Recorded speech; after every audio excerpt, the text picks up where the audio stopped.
Shivam academy YouTube channel में आप सभी का स्वागत है। Please like share and subscribe the Shivam academy YouTube channel. Thanks for watching.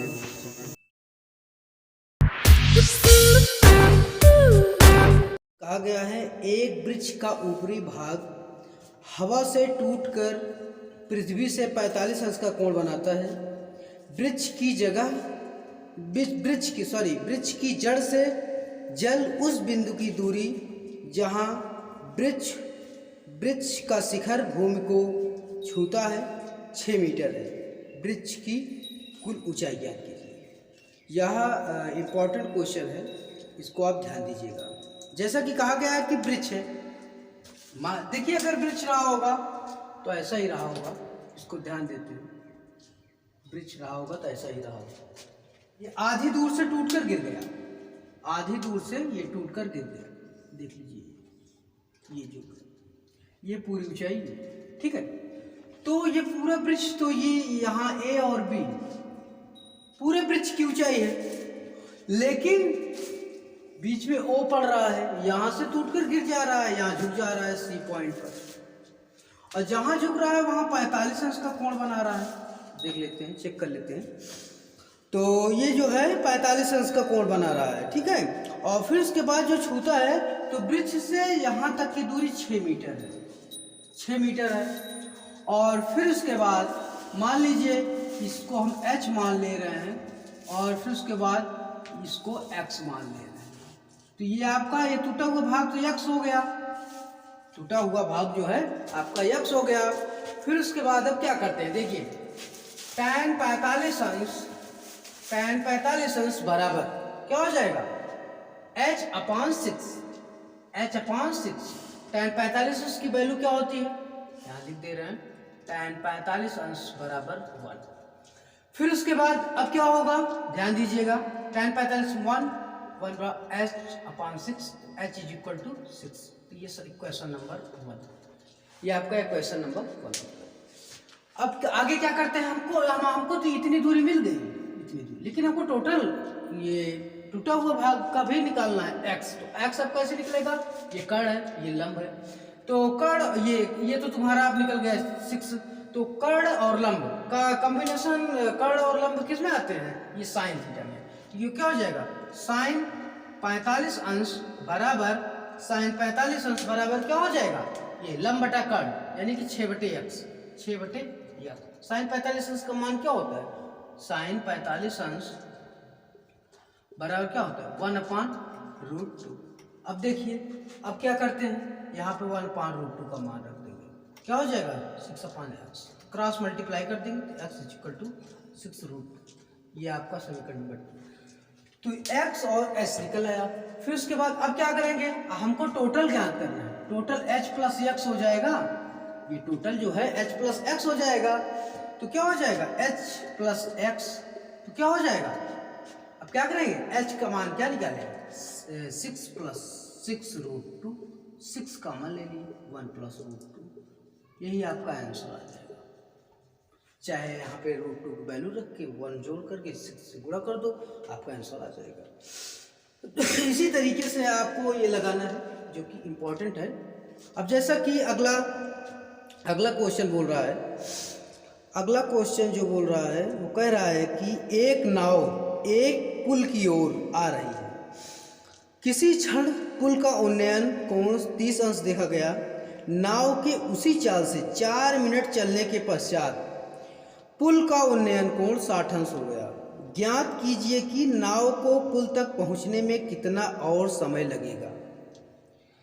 तो ये इंपॉर्टेंट क्वेश्चन है, ये आ सकता है, इसको आप ध्यान दीजिएगा, ये बहुत इंपॉर्टेंट क्वेश्चन है। देखिए अब जैसा कि इसको मिटा,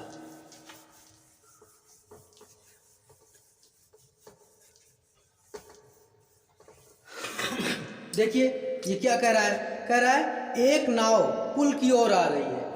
मान लीजिए ये पुल है, हाँ, और नाव यहाँ पर है, इधर आ रही है, यहाँ आ रही है। तो यहीं बीच में ध्यान दीजिएगा, यहाँ पहले शुरुआती जो है, ये शुरुआती जो बनेगा एंगल ये, फिर उसके बाद बीच में यहाँ कहीं हुआ है, फिर उसके बाद देखिए कितने मिनट बाद?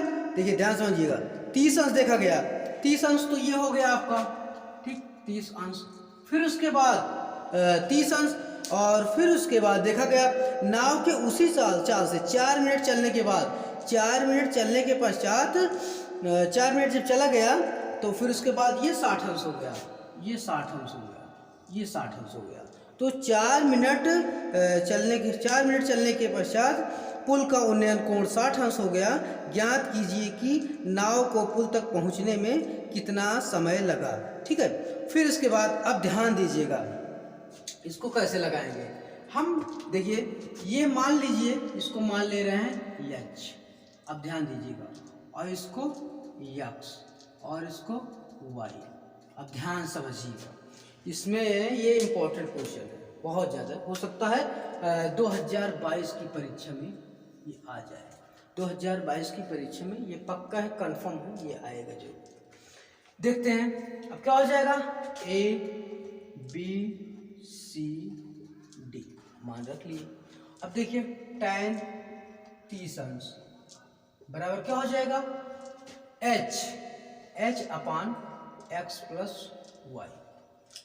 और फिर उसके बाद ध्यान देना, h upon x plus Y, तो tan 30 अंश का मान क्या हो जाएगा, 1/√3 h upon x plus y क्या हो जाएगा, x plus y is equal to h√3।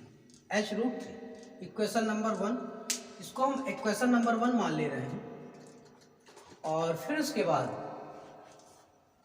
दूसरे एंगल्स देख रहे हैं, tan 60 अंश is equal to h upon y क्या हो जाएगा, तो tan 60 अंश का मान क्या, √3 is equal to h upon y क्या हो जाएगा, h इक्वल टू y√3।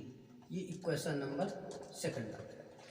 तो आप देख लिए होंगे कि इक्वेशन जो है आपका फर्स्ट और सेकंड मिल चुका है। ये इक्वेशन नंबर फर्स्ट और इक्वेशन नंबर सेकंड ये आपको मिल चुका है।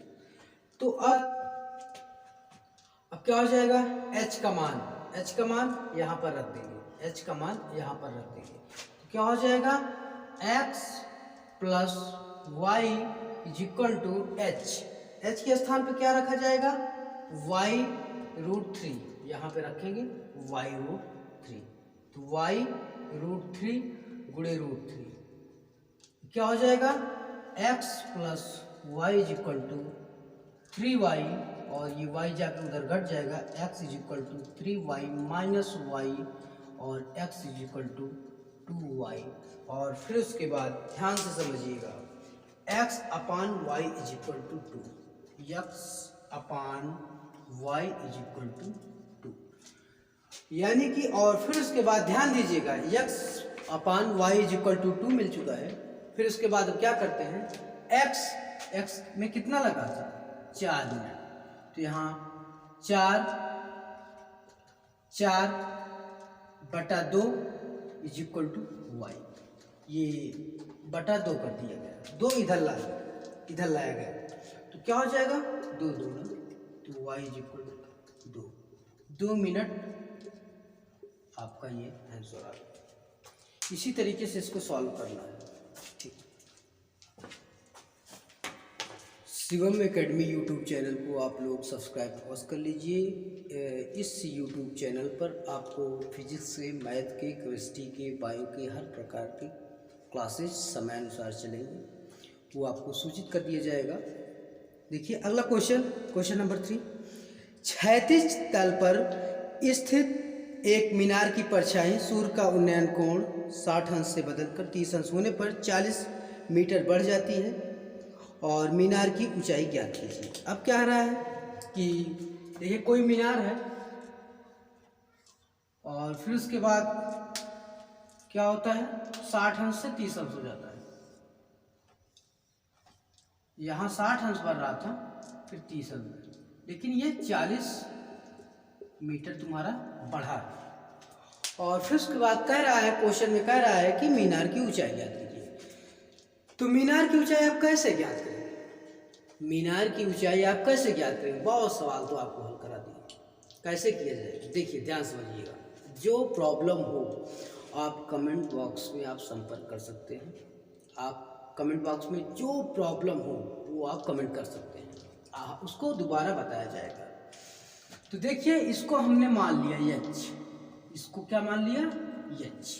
फिर उसके बाद इसको हमने एक्स मान लिया, इसको हमने एक्स मान लिया, ठीक है। फिर उसके बाद अब क्या किया जाएगा, ए बी सी और डी। देखिए त्रिभुज ए बी डी में क्या होगा, त्रिभुज ए बी डी में क्या होगा, tan 30 अंश इज इक्वल टू क्या हो जाएगा, एच अपान ये पूरी total x plus 40, x plus 40, ये क्या हो जाएगा, tan 30 अंश का मान 1/√3 is equal to h upon x plus 40। फिर इसका cross multiply, x plus 40 is equal to h√3, तो x is equal to h√3 minus 40, ये क्या हो जाएगा, इक्वेशन नंबर 1। फिर उसके बाद जस्ट आ जाएंगे क्या, त्रिभुज ए सी डी में, त्रिभुज ए सी डी। अब क्या किया जाएगा, इस पर आप ध्यान दीजिए, त्रिभुज ए सी डी में अब क्या किया जाएगा, tan 60 अंश इज इक्वल टू क्या हो जाएगा, h अपान x। tan 60 अंश का मान क्या होता है, √3 is equal to h upon x, क्या हो जाएगा, h इक्वल टू x√3। अभी ध्यान दीजिएगा, इक्वेशन नंबर फर्स्ट में x का मान निकल चुका है, तो क्या हो जाएगा, ये इक्वेशन नंबर 2 हो गया। तो क्या हो जाएगा, इक्वेशन नंबर 2। तो क्या किया जाएगा, अब यही पॉइंट बन रहा है, यहीं पे पॉइंट आपका बन रहा है कि समीकरण दो में x का मान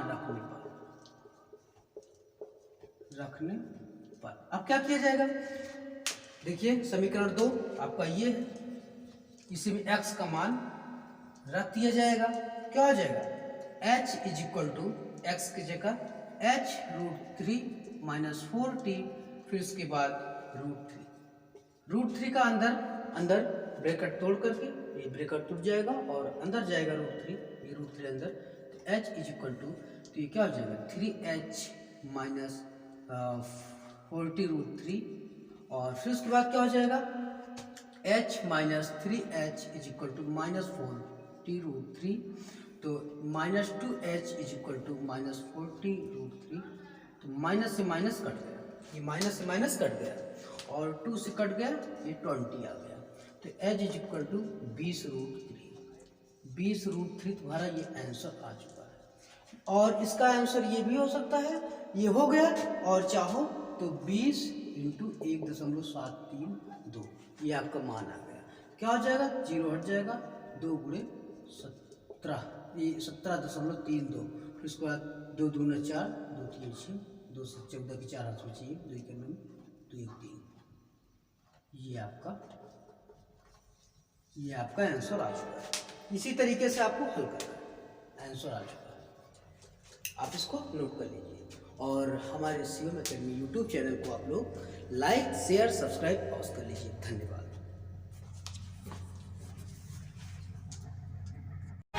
गुरु के बिन कोई भी ज्ञान कहाँ पाए, ज्ञान का अमृत देने तुम खुद ही चले आए।